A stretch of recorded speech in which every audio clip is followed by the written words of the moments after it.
Hi, you guys, and welcome back to another episode of Boss Talk with Moet. And of course, I am Moet. You can follow me everywhere on Instagram, Twitter, Snapchat, anything that's anything. That's IAMMOETT. That's IAMMOETT.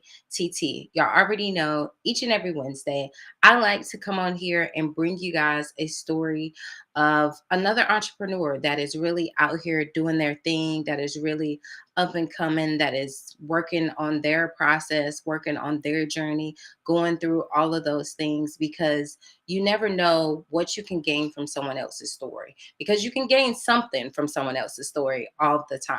If you or anyone you know would like to be able to come onto the show, definitely shoot me a text, leave me a voicemail, 678-653-2024. That's 678-653-2024.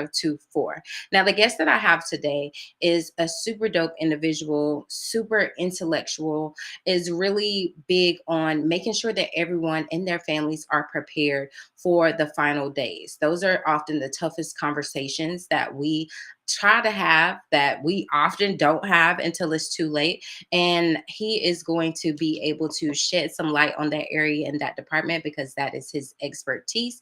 And his name is Greg. So, hey, Greg. Hello, Maud. How are you today? I'm doing well. So let the people know who you are, what you do, how they can follow you, how they can connect with you, and all of that. Yes. My name is Greg Barnsdale, as it shows on the screen here, and thank you very much, Moet, for having me on your program. My background started when I was rather young, back in the 80s, when I joined the funeral business, and I worked as a licensed funeral director for quite a number of years. I'm still a licensed funeral director. And then I shifted gears. I wanted to try another type of role. So I shifted and actually moved into financial planning. And I obtained the Certified Financial Planner designation. And I worked for quite a number of years helping clients with their retirement planning. And I always found that it made sense for me to explain to my financial planning clients that I was also a licensed funeral director, um, primarily because the two roles overlapped. And as you said in your intro, Moet, a lot of people aren't too keen to talk about these sorts of things.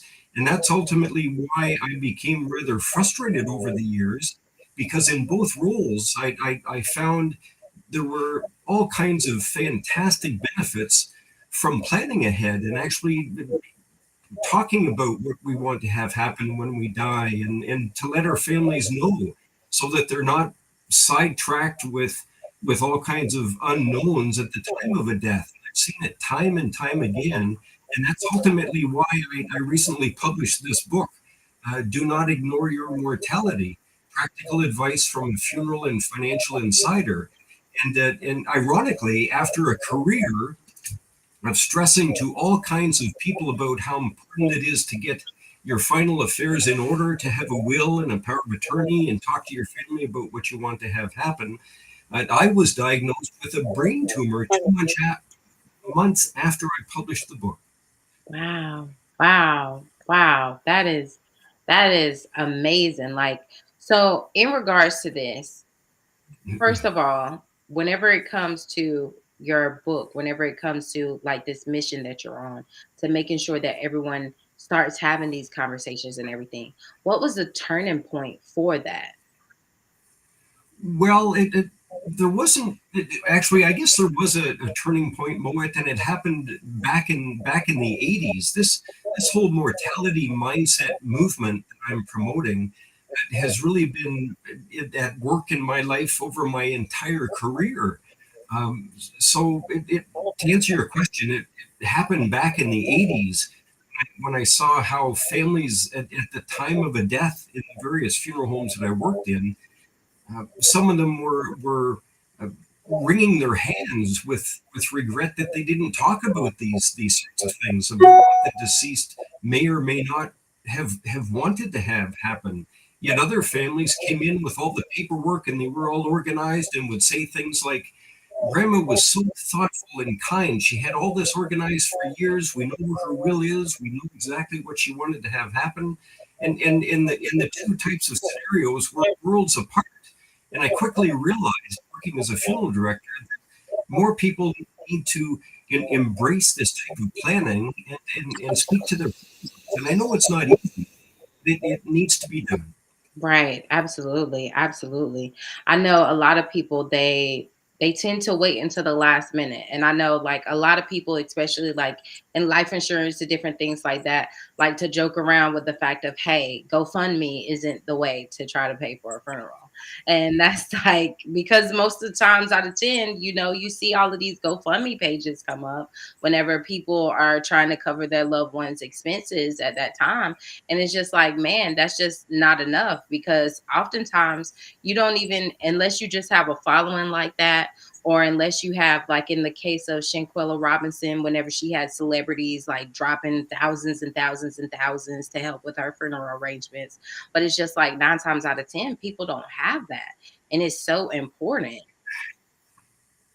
Well, it is, and you see, Moet, I've also worked as a certified financial planner specializing in life insurance, and I've seen time and time again with my clients as I met with them over the years, and they knew I was a funeral director because I would always explain that, and again stress these important aspects of planning ahead proactively. But I did meet some people who were much more focused on their investments for retirement. And when I would bring up the idea of also assessing potential risks in their life that could impact their retirement negatively, and premature death was a big one, as well as disability and those sorts of things too. But some people didn't want to talk about those types of things. They would rather just focus on their investments. And you're exactly right. The option of a GoFundMe type of arrangement at the time of a death is worlds apart from the benefits of proper planning. Right. Absolutely. Absolutely. So whenever it comes to this movement and it comes to like everything, what is something that you would say like the greatest thing that you've had to overcome in regards to this movement? Well, I guess the biggest thing that I've had to overcome is being diagnosed with a brain tumor 2 months after I published this book, and it took me years to put this book together. I've tried all kinds of things that I was hopeful that would create a good solid message to help people be more proactive when it comes to end of life planning. And then I finally figured out a book was the best way to do it, and the book is really starting to get some solid traction right now, actually, thankfully. But as I said, um, 2 months after I published the book, I get diagnosed with this brain tumor, and I guess that's the biggest thing that I've had to overcome myself. And although I thought I had a pretty compelling and inspiring story before I wrote the book about why people should plan ahead, this whole experience of having brain surgery last year to get this tumor out of my head, which thankfully was non-cancerous, gave me further perspective around end of life issues that I personally didn't have before. Wow, wow, that's amazing. So they were able to remove all of the tumor? No, they weren't. But they removed most of it, but there's still about 10 or 20% that is wrapped around a number of facial nerves in my skull, as well as my brain stem. The neurosurgeon told me going into this that he wouldn't likely be able to remove all of the tumor because they didn't want to mess with those nerves, because he still wanted me to be able to talk and chew and blink, and I was fully game for that too, obviously. I have lost all hearing in the left side of my in my left ear, but this all started actually from a ringing in my left ear. So if any of you have a ringing or a tinnitus in your one ear, you should get it checked. Wow, wow. That's so amazing. And still to be pushing through, like even overcoming your journey and everything, still being able to push through just to be able to present your book to help the people. So how has this journey been with this process as far as like healing with your surgery and everything like that and still pushing your book? Well, it's been tough. I've taken, as I said, years to get this message out there, and it hasn't been easy. Um, it's also a message, as you and I have both been basically saying, Moet, is a lot of people don't want to talk about this, and although this whole movement that I have started is really starting to gain some traction, it hasn't been easy, but over the last year or two, I've been reaching out to a lot of people on LinkedIn actually, and I think that's how you and I had met. I've been reaching out to people in the legal industry, the medical, end of life space, the financial industry, and also the faith communities, actually, in sharing my message with them. And I have found quite a lot of support for this type of message, so much so it has actually inspired me to start a movement. And I'm calling it the Mortality Mindset Movement, where followers uphold their living legacy by becoming the best version of themselves, ultimately leaving their last legacy as the best one possible. Yes, absolutely. That is beautiful. And it's needed. It is so needed because like we continue to say, we have to have those conversations. We can't wait until it's too late because by the time someone is diagnosed with something or something like that, then your options, unless you just have that kind of money, then your options are like dwindled in regards to that. And it's just we just have to make sure that we're having those type of conversations. So within your book, what can people expect to find within your book? Well, the book is a short read. It'll take most people about an hour, maybe a little bit more to read it. But I wrote the whole book based on the concepts of a very famous Canadian author. I'm sure you've heard, you're familiar with Shark Tank, I'm sure, Moet. Yes, yes, I love Shark Tank. Yes. Okay. Well, there's a Canadian version of that. I'm in Canada, Ontario, and there's a Canadian version of that actually called Dragon's Den. And a very famous author was a dragon for a number of seasons, and I've been following his masterclass program as I created this book and wrote it. And it's all based on beta testers from my target market over the age of 40 who were interested in this sort of theme. And they basically told me what to include in the book. But it's a very straightforward read to inspire readers to get thinking about what they want to have happen when they die, and to speak with their family members about it, and lean on the people who can help them.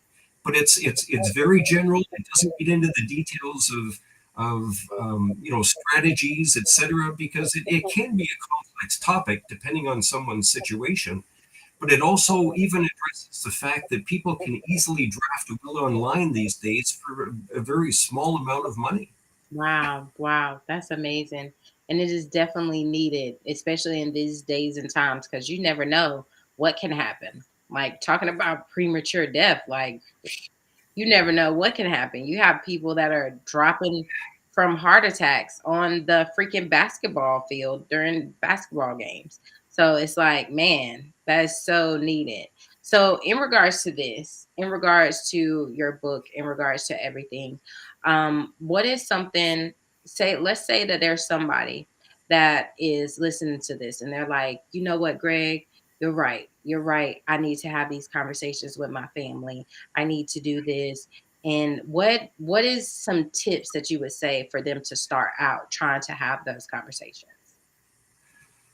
Well, I think one of the most important things would be to speak with their family about what they're thinking. And I have found, even when I worked as a financial advisor, stressing to my clients about getting a will set up and a medical directive, power of attorney, those sorts of things. Quite often my clients would go back home and attempt to speak to their children about these things, and unfortunately in some cases the children would say things, oh, like, Dad, I don't want to talk about this, it's depressing, you're going to be fine.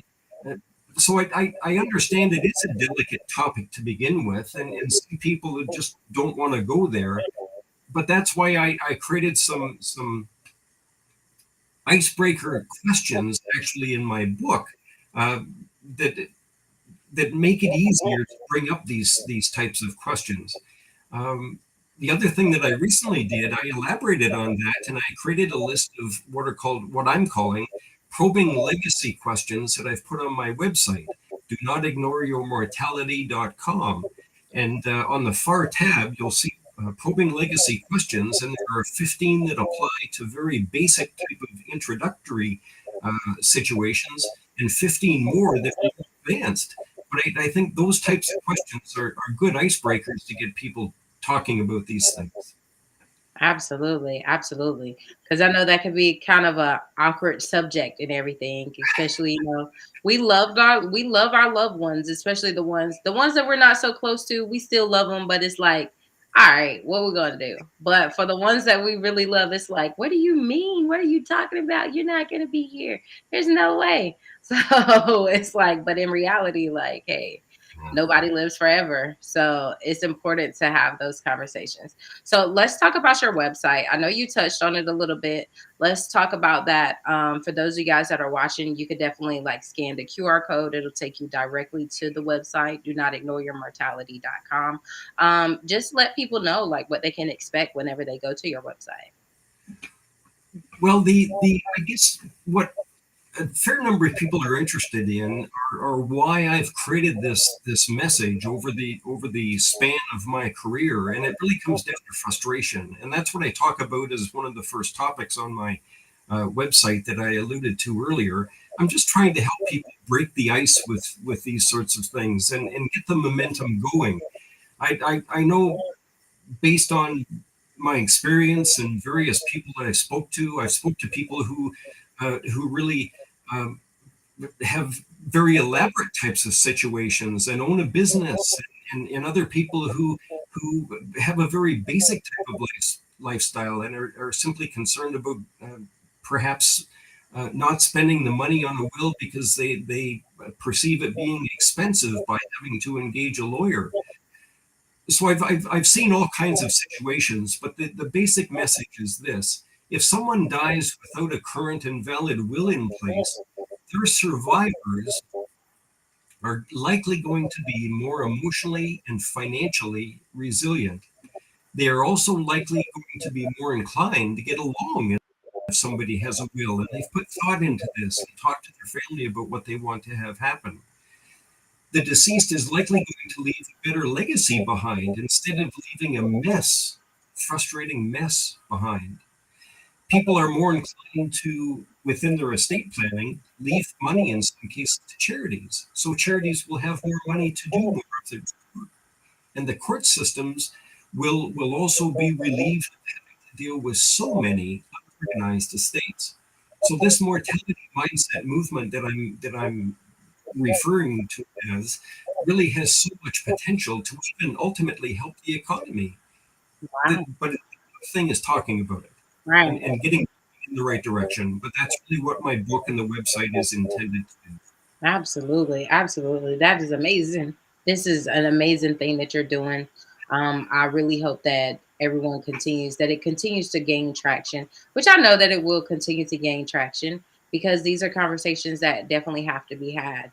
And you're connecting with the right people and making the right connections to be able to introduce those things to people more. So that way it's not, people aren't so abrasive, like, hold on, wait a minute. They're like, okay, this is understandable and different things like that. So, one last question. If Yes. you could go back before everything, if you could go back and talk to a younger version of yourself, what would you say to you? Write the book sooner. Okay. That's really what I would have said to myself sooner. But I do. Well, all kidding aside, but I really think that everything that I have done in my life, from working as a funeral director initially for a number of different funeral homes, large and small, and then shifting and working as a financial planner, specializing in the role of life insurance, and then working as a supervisor at one of the largest mortuaries in all of Canada, and then working for a bank and working for a life insurance company. It's all giving me the experience that I think that I can genuinely say this to people that they need to be more proactive in this regard because I've seen it from all different angles. And you're exactly right, Moet. We can be here one day and easily gone the next. Absolutely, absolutely. So, one last time, let the people know who you are, how they can connect with you, all of that good stuff. in Okay. what you do. Yes. Again, my name is Greg Barnsdale. I'm an author.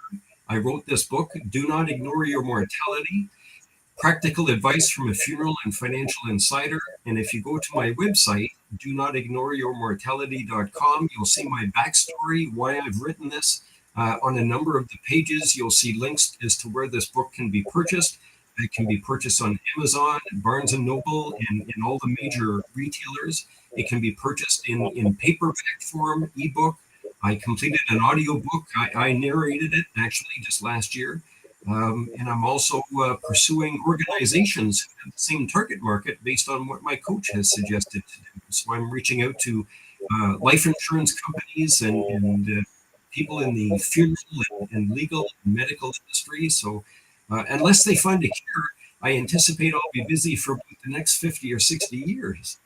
Yes, amazing, amazing. Well, thank you so much for taking your time to come on here and chat with me today and drop these gems because it's definitely was needed. And for those of you guys that are watching this, I truly appreciate each and every one of you guys that continue to tune in, that continue to catch the gems that are dropped. And as I always say, if you feel that there were no gems dropped, you need to start this over from the beginning and press play because there definitely were some gems. But thank you guys so much for coming here each and every Wednesday. And thank you, Greg, again. And as I always like to say, if you're a person that is having a bad day, remember that you are just having a bad day, not a bad life. Life is too short to be anything but motivated. Now get out there and turn your dreams into a vision and make that your reality. I'll see you guys next week. Bye. Thank you.